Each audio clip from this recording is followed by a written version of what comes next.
Here we go. Hey, everyone. I'm your host, Dr. Bob Lee from 107.5 WBLS, and you are watching Open. It's that live interactive program that brings the Bronx, New York City straight to your TV set.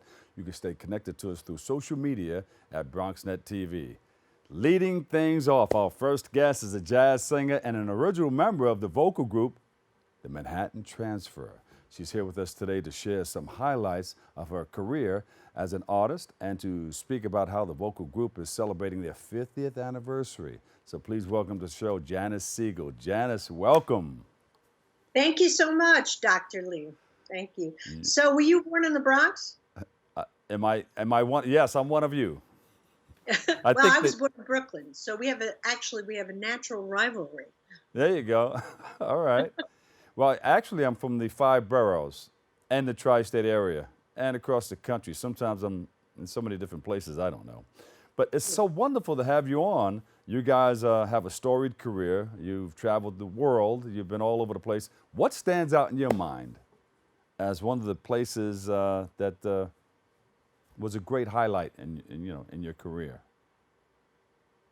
Well, there's so many places that we've played that were extraordinary, so many gigs that were extraordinary. One couple of experiences I remember were Assisi, Italy. We played in the middle of the town square, and we didn't think much of it, but like 15,000 people showed up, and it was an unbelievable evening. We've also played at the Vatican. We've played at the White House. We've played, and we won our first Grammy at Radio City Music Hall. That was pretty special because we performed live on the show, and then we won on air when they still had jazz on the Grammys. So that was kind of special. And so you've traveled all of these. I mean, you hit the road. You guys hit the road, Jack, and you're coming back. I'm not going to mess with the song, but that's not you anyway. But tell us about how does it feel to be celebrating 50 years in the business? Well, I can tell you that it doesn't feel like 50 years. it just goes like that. I know. I mean, we started here in this very area. I'm in Manhattan, in the West Village. We started here in October of 1972. Wow. That's when we started. So the time has really flown because you're doing something you love. Yeah. Really, and of course, I'm not trying to say that there haven't been roadblocks and challenges. I mean, deep challenges. Yeah. In 50 years, it's like being married, except 4 people instead of 2. Exactly. Or 3. Well, I'm glad you mentioned that because a lot of people think, well, that they just see you on stage and they think, wow, here it is, you put it together, and really don't know a lot of the work that it takes to get to where you are today. Speak Well, that's about a very some of those interesting challenges. point. I saw a cartoon recently that I think encapsulates exactly what you're saying. There's a mountain, and the very, very top eighth of it is what people see. Yeah. Then the rest of it is work that the artist does that you don't see. Yeah. How would you explain the gradual shifts in style of your music? Well, first of all, we never really defined ourselves as one thing or the other. We never said we were a pop group. We never said we were a jazz group. We just wanted to explore harmony, 4-part usually, 4-part harmony through different American styles of music mostly. I would say doo-wop, R&B, pop, jazz. So we would apply 4-part harmony to something like Sweet Talkin' Guy. Yeah. Which was, an out and out, sort of R&B pop record, or Alan Toussaint's a cappella, for instance. We just would apply and see what happened, because we were missing that sound in popular music, that sound of 4-part harmony. Yeah. So. That's great. And do you have a tour set up for the 50th, or What's going to happen? There's going to be a Yes, huge there's a celebration behind tour that? that's going to begin in October with we're joining forces with the Great Diva Jazz Orchestra, who are celebrating their 30th anniversary actually, and we just rehearsed with them this past week in New York City. Uh-huh. So yeah, it's the 50th anniversary show is special. So you guys can get out there and say, let the celebrations begin. 30 and 50. 30 and 50 Yeah. equals, 50th golden anniversary. 80. 80 years altogether.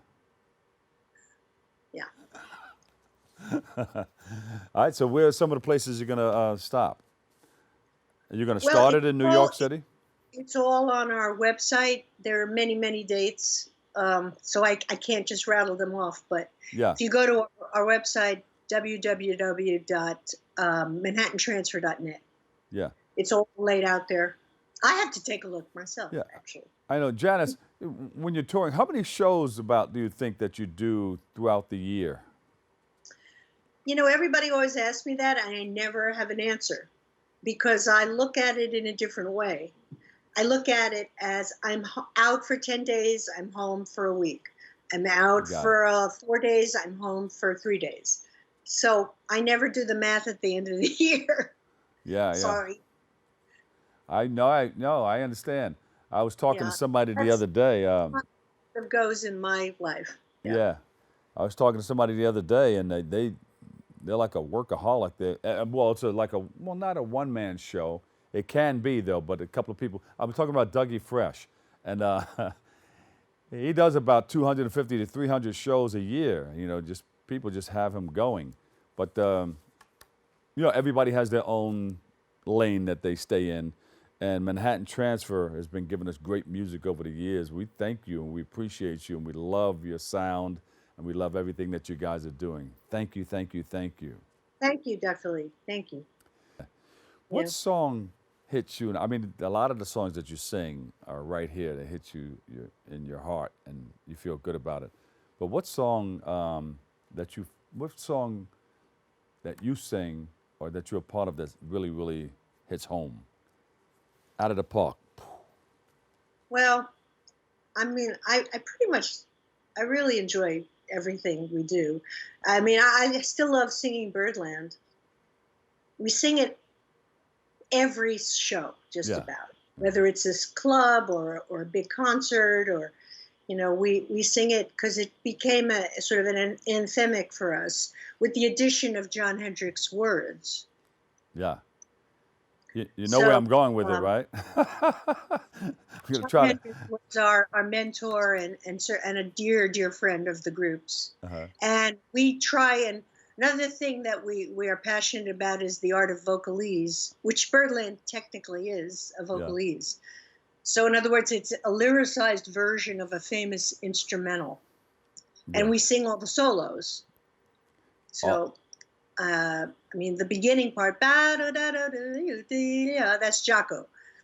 I sing Wayne Shorter, and I also sing Joe Zawinul synth solo at the end. Yeah, I was close. I was leading you to that little singing part. Can you give us a little bit more? No. And then we'll come to the concert and see the rest. Coffee.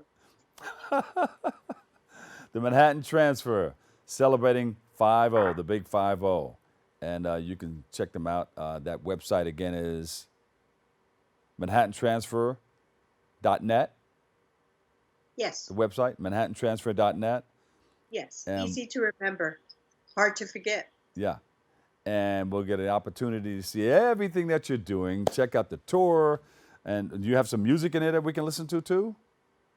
Yeah, well, the record is released. Digitally, it's released. The hard copy CD is coming out in another week or two. And that will be available on Amazon and all. But right now you can stream it on iTunes and other streaming platforms. That's great. They're still putting CDs out there. Are they going to do an album also? I wish we wanted to. Yeah. But it doesn't look like it's in the cards right now.